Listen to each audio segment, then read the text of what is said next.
Hi guys, Nothing to Prove here. Today's a beautiful day because any day one can be out on two wheels is a beautiful day. And yeah, I finally get to take the Honda NT1100 out, finally. You can see, yeah, and I've been waiting a year to get my hands on this bike. What's different between the Africa Twin and this? Well, you're looking at this huge fairing right away. Look at this huge 5-position windscreen. It's in the 4th position. One more would be number 5, just a little higher. Also, what you will notice, these little winglets here and here are designed to push the air up and around the rider. First impression on the Autobahn, yes, it's doing its job very, very well. What is also different? Well, the frame is the same, but the swing arm is different. It's a little longer and lower to give it this, to fit this sport touring mentality instead of the adventure bike. Also, the engine was decreased by 1 Newton-meter peak to give it more mid-range. Could I tell the difference between the Africa Twin motor and this one? No. Also, all the options, bells and whistles, cruise control, heated grips. I had the heated grips on today because it is a bit nippy out today. But other than that, and DCT. Yeah, you can see it. It says it right there. DCT. Loving that dual clutch transmission. But before we get into the details of this bike, let's take a look at the competition and see where this Honda fits in here. I have these arranged by weight, and then you can see here Honda's right there. Kind of on a little bigger than the middle weights. Well, I go all the way down to the RT at 279 kilos. Yeah, that's a heavyweight in this group. It's the only heavyweight in this group. I put that in there because I own one and I love it. And I rode up to the Honda dealership on my RT, got off that and got on this.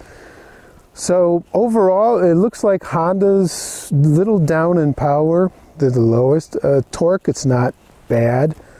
And the engine size, this parallel twin, this same Africa Twin motor that they've had, the 1100 for what, 2-3 years now? 3 years. And the price. Everything's in the ballpark there. Now let's take a look at the extended info. If you guys are interested in what is the fuel emissions of this, you know, because we're all getting more tree hugger friendly.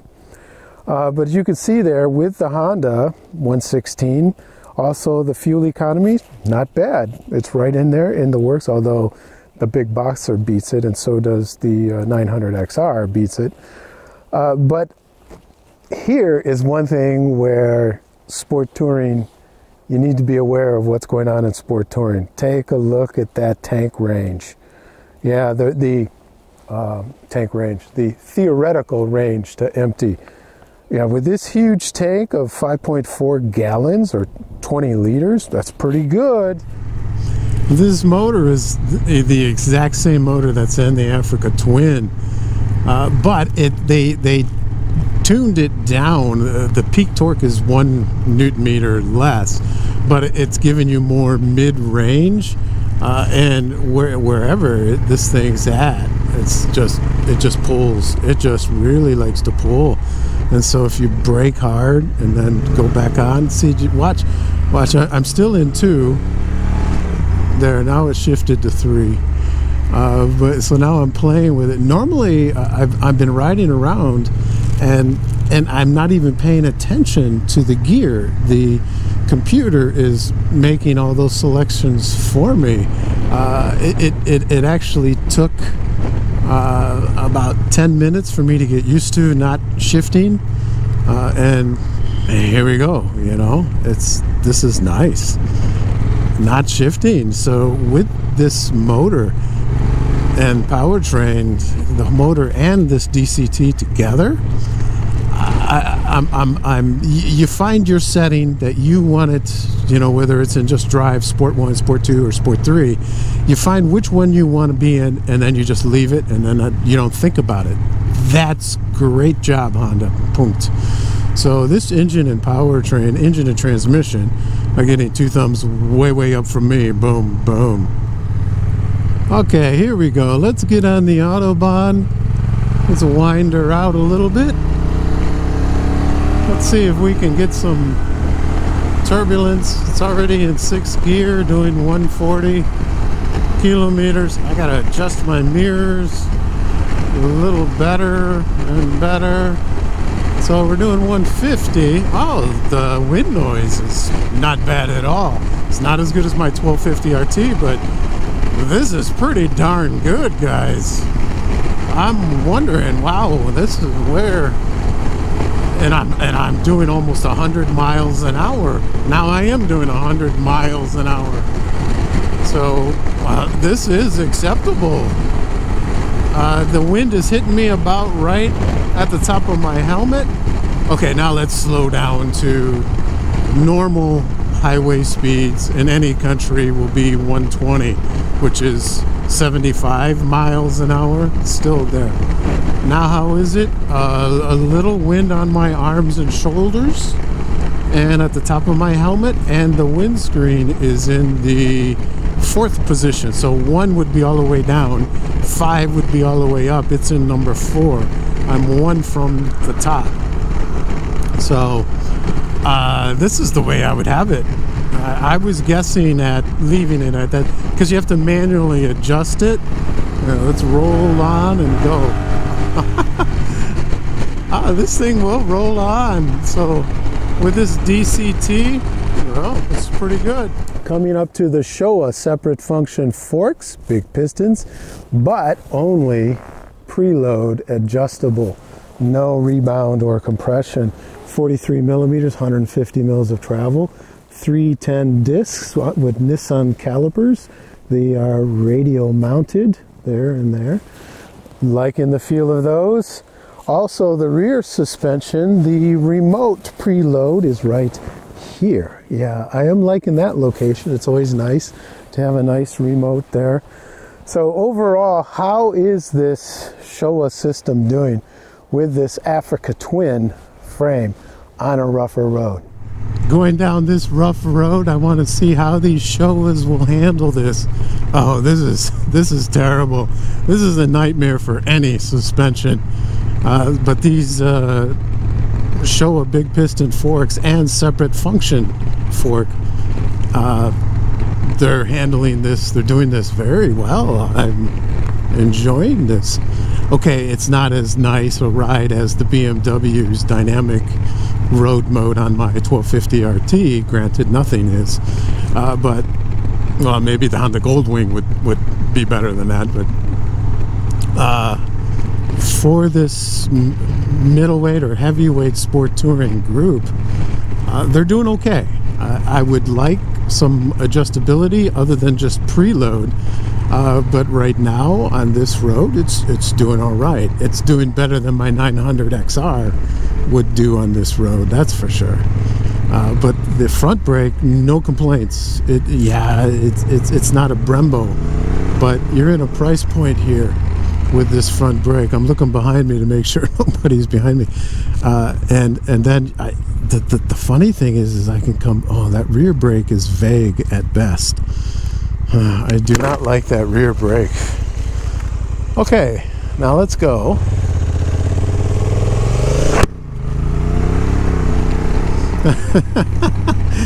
My left foot was going for the shifter to quick shift up, and then there's nothing there.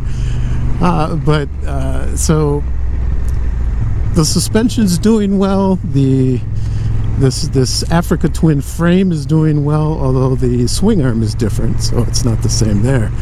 But overall, yeah, I'll give it 1.5 thumb for this suspension for this price point and in this group. So 1.5. I am liking how Honda cleaned this up, makes this look gorgeous, and even this color here in the sun. Oh yeah, looking that nice with this DCT right there label. Right there. And yes, your cases will be attached here, which are standard. Also, look at this top case, plenty of space for your top case, and it'll fit a nice sized passenger. And for a stock seat, this was okay. You can get the comfort seats for this, and also a lower seat, because this is 820 mils. For my height, I think I would like a little more travel than this, but oh, I didn't need to. I have the parking brake on. So it's not going to move anyway. Habit. But I'm flat-footing it with my knees slightly bent here, guys. So this is actually fairly easy to do. I am liking this riding position. It's nice, straight forward riding position. No complaints. Now with this tank filled up, this thing weighs, of course, because this is the DCT, it's 10 kilos heavier than the manual transmission, which is 238. This is 248 kilos. How do those kilos feel in a little village? Oh, in a little village, this thing is wonderful. I'm liking this, even with this DCT. Although the throttle mapping is a little on-offish, just a little snatchy. Not, just enough to mention. That's all. I'm not complaining about it. I guess I would get used to it. Here, let's put myself in drive. There. Now let's go relaxed. It doesn't. Yeah, that did help it a little bit. Because I was, see, now it's in, I'm in second gear in D for drive with this DCT. And it is a little better than the Sport.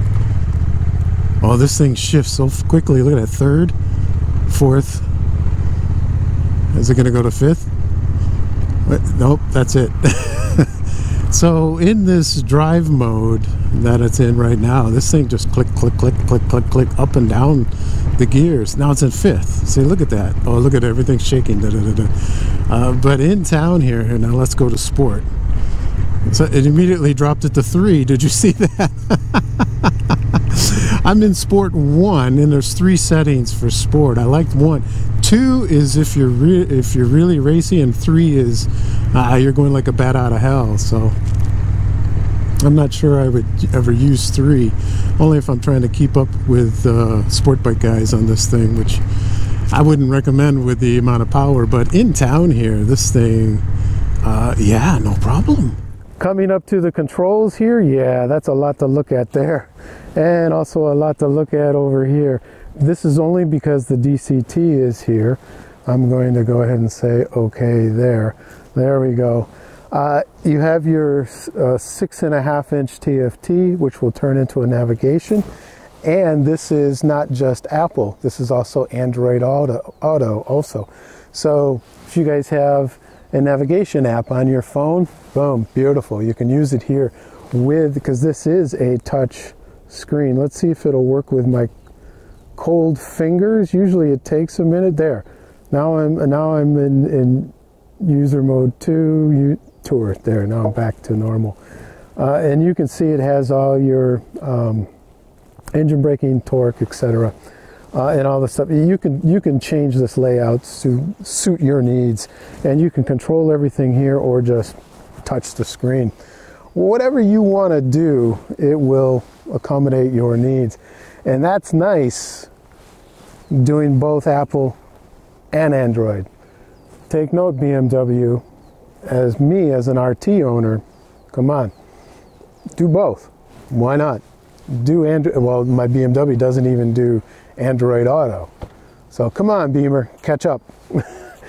Overall, this fits very well in this group, in this sport touring group. Honda, you're getting 2 thumbs up from me. Boom, boom. No problems, no hesitation whatsoever. Even in this DCT, this thing is, you could be, this is a lazy man's bike with the DCT. And I asked the Honda dealership there, here in Germany, how many people, what's the percentage that get DCT on the Africa Twin? And he said, oh, it's 50–60%. So more than half on the Africa Twins are choosing DCT here in Germany. Well, for this particular dealership, you might, I'm curious. Guys, go up to your Honda dealers, ask the sales guys, and ask, what, if you had to guess, is it 50–50, 40–60, 70–30, what? If you had to guess. And leave comments below, because I'm curious to see if different countries favor a manual clutch or the DCT. It's just my curiosity there now. So leave comments below. But first go ask them. or unless you already know. All right, guys. 2 thumbs big, way up. I hope you've enjoyed this review, guys. As always, ride safe. That's number 1 on the list. And number 2, guys, ride like there's nothing to prove. Take care. Cheers.